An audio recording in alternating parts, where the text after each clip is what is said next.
Thank you so much for that lovely introduction. I appreciate it, especially since I did not send you an introduction, and I do apologize for that. My mentor should be venerated in every single school throughout the United States.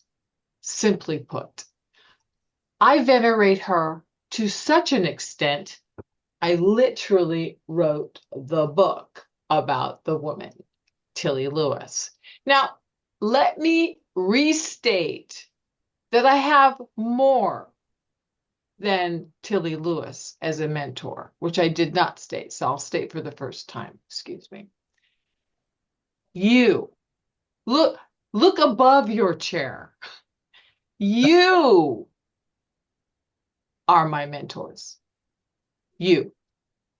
If it weren't for you, I would never, ever be speaking in public like I did last weekend again about Mrs. Lewis and her book and my book regarding Mrs. Lewis and what she did for the country and certainly for me as my mentor. This was Tilly Lewis, part of her problem and why she is not venerated. In 1934, the picture of the lady in the fur is Tilly Lewis. The picture on the opposite side are the ladies of Stockton who lunch. They still hate her, and she's been dead for 40 years. This is huge to me. And then I'm going to talk about something else within the Tilly Lewis life. Tilly Lewis kept her mouth shut, which I admire, and I do my best to follow suit about who she voted for, who she was going to vote for, because what she voted for was excellence in herself and in her company, and not so much who she was going to vote for. So she published things when it came near a presidential election to Democrats and Republicans. And the thing that she felt absolutely certain that they should both do is buy her products. You bet. That is what she was about. She was about success within herself. And if they bought her products, guess what? That helped her employees. She put most of California, at least the Central Valley of California, to work during the Great Depression. Now, we don't really remember the Great Depression, but we certainly remember the COVID thing and all the troubles we had. It was kind of similar to that. And on the other side, you see a letter from a gentleman named John Edgar Hoover. I apologize that it's blurry, but it's the best I could do.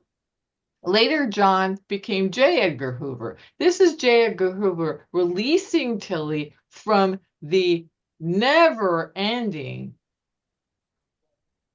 following by the police department of Stockton, San Joaquin County, Modesto, and his FBI agents, but because they decided how in the world could some dame, some woman, some broad, and these were words they used, be so successful in business in the 1930s, the 1940s. It was just not unheard of. So she must have been up to some skullduggery.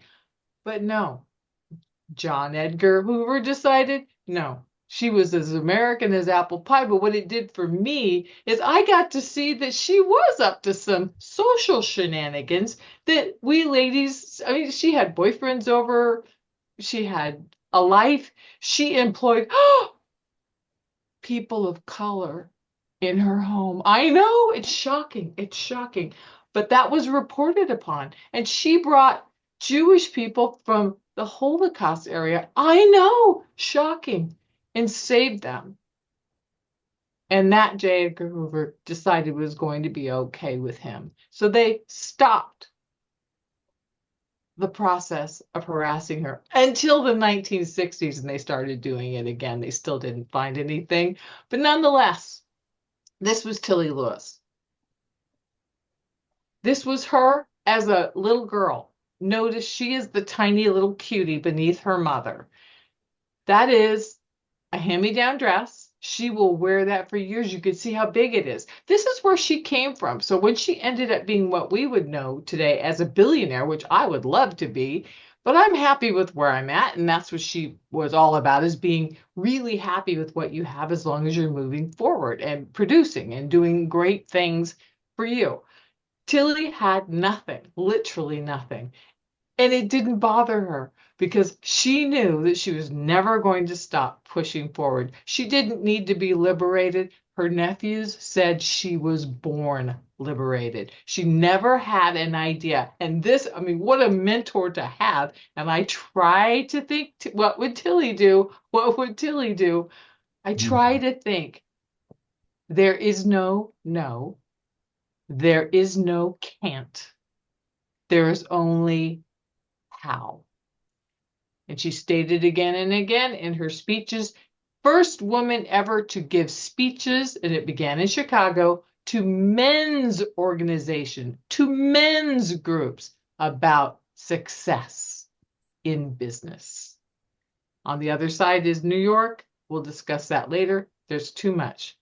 First thing she did is, well, she wanted to meet a guy, so she joined the Ziegfeld Follies.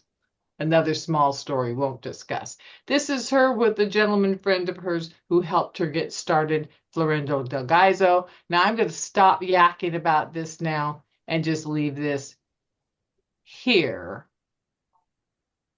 Tilly is in Italy and she is negotiating deals in Italy in Italian. And I'm going to just quit right here and going to share with you just a little bit that's in my book. Again, Tilly Lewis, the Tomato Queen. She is my mentor because when she went bankrupt, didn't bother her. She skipped over. And I see I've just got the red. Pay attention. Some of our mentors have beginnings, middles, and ends, and they should never stop. We should venerate them. And I do want you to stop what you're doing. When you're done, order on Amazon, Tilly Lewis, the Tomato Queen, and she will be your mentor too, because can't is not a possibility. Thank you, Toastmasters.